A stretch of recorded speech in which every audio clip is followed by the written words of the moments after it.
Tapi kalau kita lihat sekarang ini, masyarakat Batak sepertinya nggak peduli.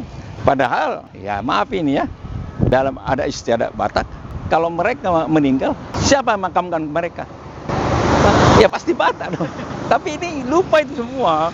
Lupa karena mungkin iming-iming ya, ada janji-janji politik, yang sebenarnya janji-janji itu sebagian kecil, sebagian besar adalah tipu dan palsu.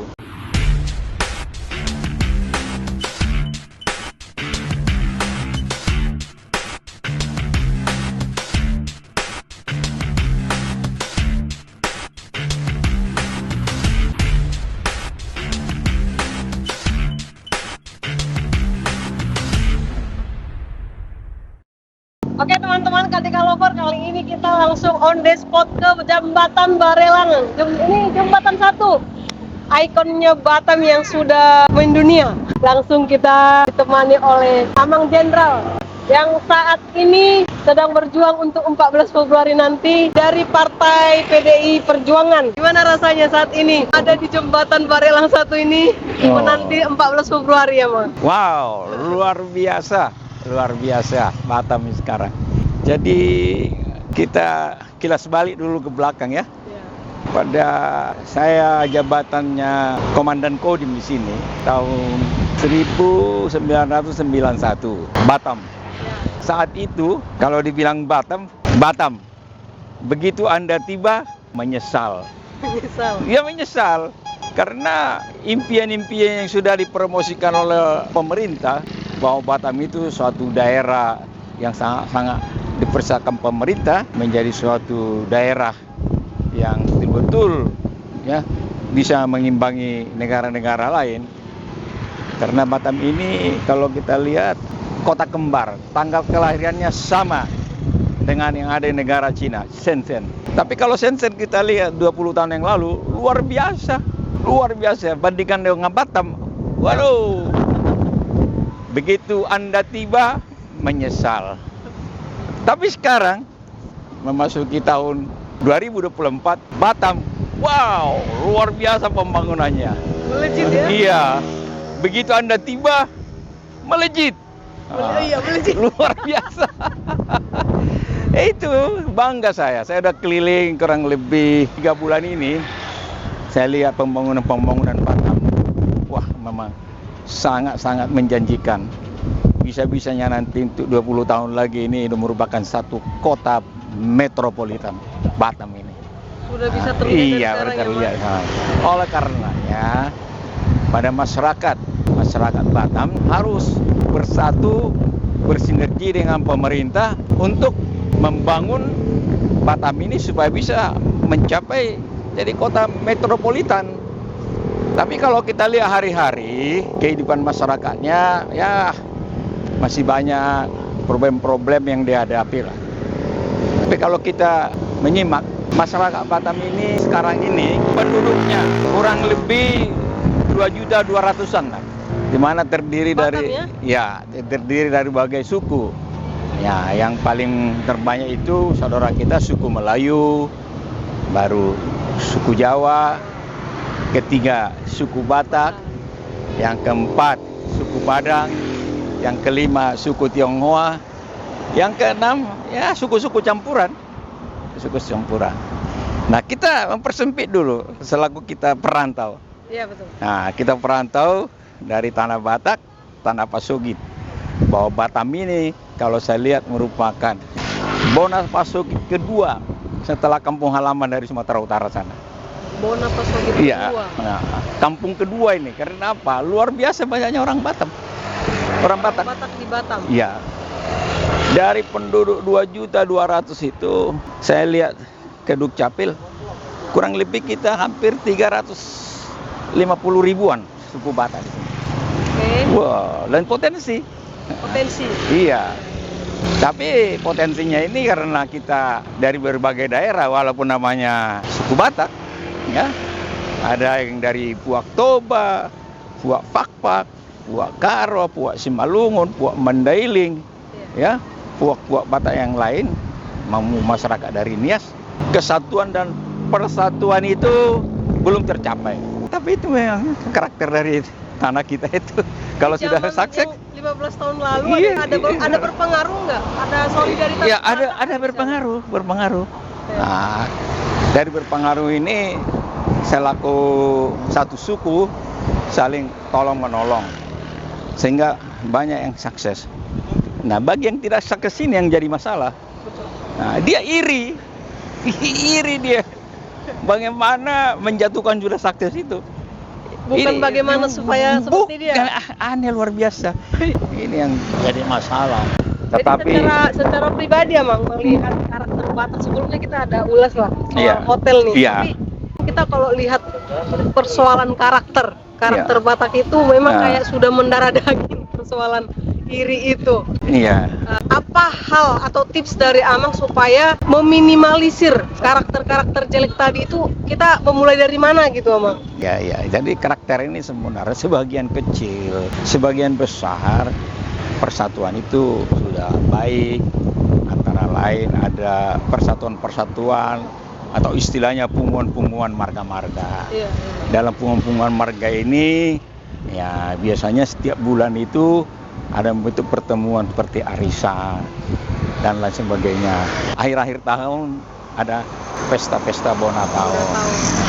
Itu untuk lebih mengikat lagi karena lebih sering kita bertemu berarti saling mengetahui bagaimana karakter atau sifat seseorang itu sehingga rasa iri, cemburu, dengki lama-lama bisa hilang.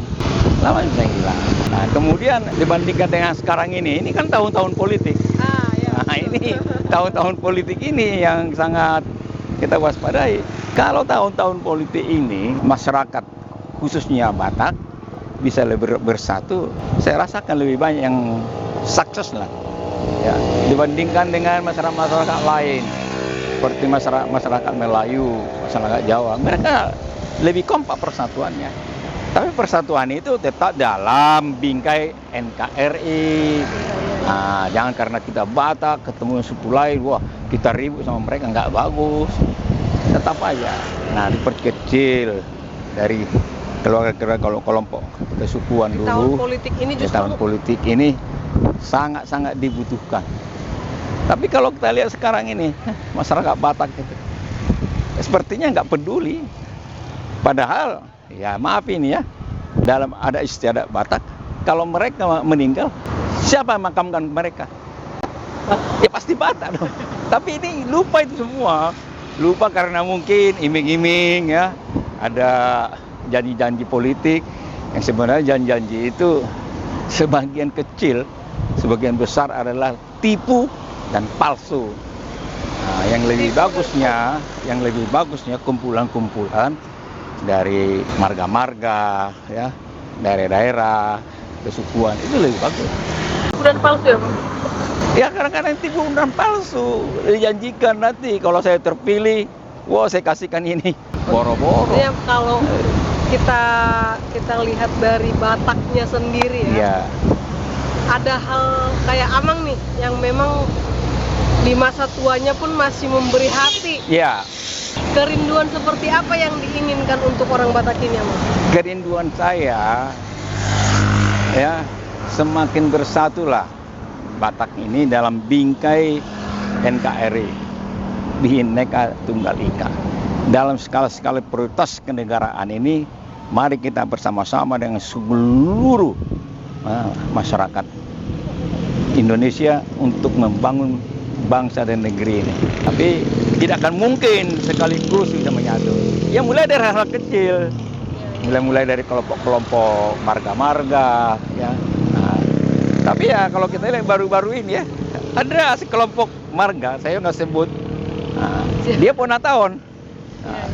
Tapi di Bonataun itu taunya banyak caleg-caleg orang Batak yang berpotensi untuk mereka dukung. Nah, ternyata ya kayak orang lain, orang itu sayang betul. Padahal itu paling berapa sih? Ya. Sebungkus rokok pun nggak dapat.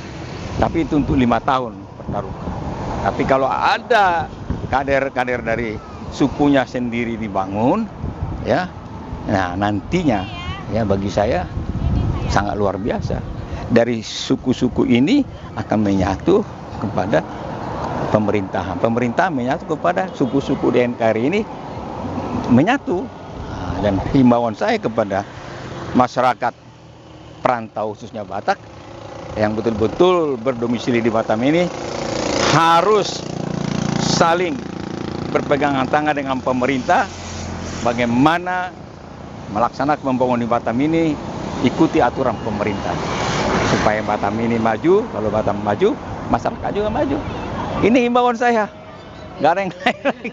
Yang terakhir nih. Iya, boleh. Tadi disinggung nih persoalan Wani Piro. Ya. Wani Piro. Ya.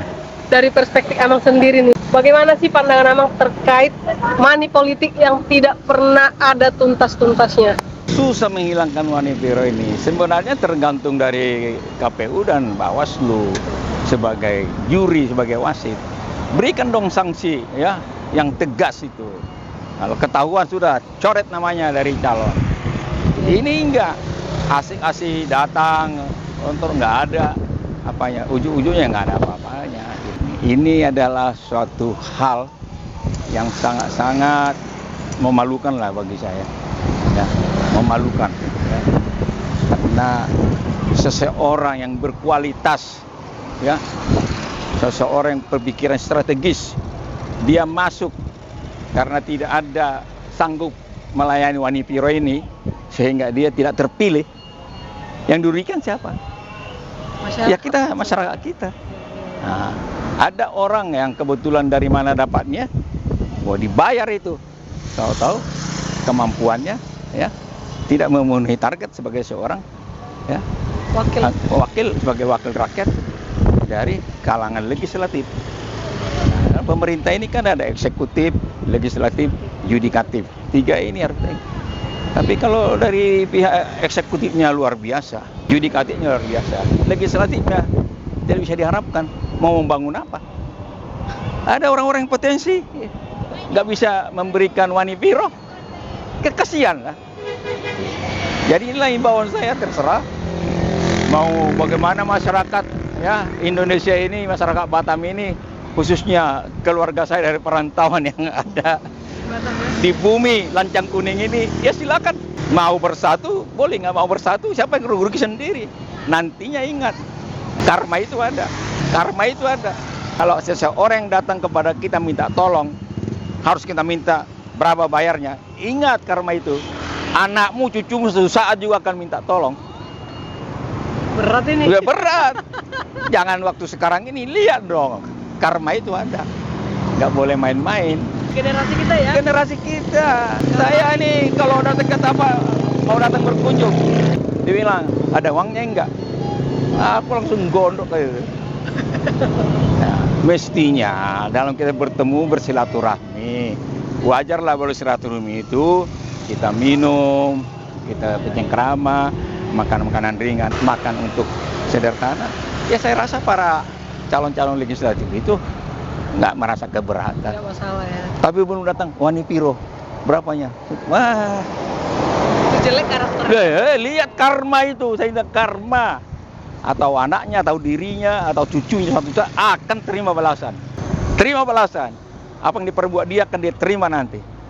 Dan anaknya kembali, cucunya kembali tidak mempunyai apa namanya, integritas. Iya. Tapi saya bangga ini, Batam luar biasa, ya. Pertama saya datang ini, kalau saya ke Galang, tidak ada lewat jembatan ini. Ke Galang ngapain?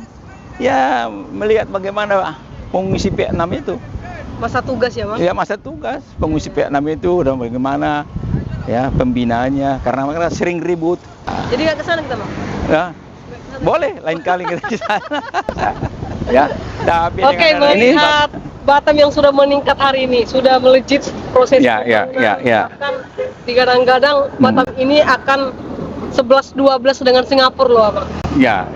Tapi keresahan tersendiri kaminya generasi milenial kan belum mampu secara SDM untuk masuk ke era tersebut. Ada pesan-pesan khusus nggak buat generasi milenial, Bang? Oh ya, jadi Indonesia ini tanahnya ya ada berbatasan dengan beberapa negara luar. Tapi yang paling utama Batam. dengan Singapura, satu negara. Batam dengan Malaysia, satu negara. Batam dengan Brunei Darussalam, satu negara. Nah, kemudian di Sulawesi sana, ya Sulawesi dengan Filipina. Terus masuk lagi arah timur, ya Timor Leste, ya dengan Timor, ya itu beberapa. Tapi yang lebih potensi Batam ini. Nah, oleh karenanya saran saya mari berpacu. Tapi berpacu ini aku lihat sebenarnya yang diutamakan itu di Batam ini di samping ilmu kepintarannya yang paling utama itu bahasa. Bahasa Inggris harus dikuasai. Karena kenyataannya apa? Setelah dibuka era globalisasi di negara kita ini, banyak pengusaha-pengusaha asing datang. Nah, pengusaha-pengusaha asing itu banyak dari kita. Ada yang sudah dapat S2, sarjana dan lain sebagainya. Tapi begitu ditempatkan di posisi perusahaan-perusahaan orang asing itu, malah yang lulusan SMP yang jadi pimpinannya. Kenapa? Walaupun dia S1, S2, bahasa Inggris nggak bisa. Orang asing itu saya nggak butuh ilmumu. Saya butuh komunikasi kamu dengan saya, bagaimana supaya lancar perusahaan saya. Bisa nyambung ya? Bisa nyambung. Nah, makanya kesempatan yang terbaik masyarakat Batam ini terhadap generasi muda, bahasa Inggris sama bahasa Mandarin. Itu diutamakan dulu. Diutamakan dulu, baru ilmu yang kedua. Jadi nggak heran banyak juga teman-teman saya S1 yang nganggur. Ya jelas, karena ada persoalannya di sini ya. Isuannya. Iya. Nah, coba seperti kamu sekarang pimpinan perusahaan orang asing. Iya. Saya mau ketemu, ya kamu pimpinan ngomong bahasa Inggris sama saya jawab dengan ngomong Batak. Kapan ketemunya? Nggak nyambung. Nggak nyambung. Baik. Iya itu. Gitu. Jadi itu pesan-pesan khusus buat Iya. generasi milenial yang mungkin Iya. pemilik bangsa ini sebenarnya ada di tangan anak muda ya, Mang? Iya, anak muda lah. Tadi udah disinggung Amang persoalan generasi. Jadi kalau anak-anak muda juga masih berbicara mengenai politik, itu sangat disayangkan. Sangat disayangkan. Jadi ini kayak tamparan gitu sih buat kita anak-anak muda ya. Nah. Jadi kalau mungkin orang-orang yang lain boleh berbicara Wanipiro, saya tekankan di sini sebagai generasi muda, kalau anak muda janganlah. Jangan. Oke. Sukses Amang.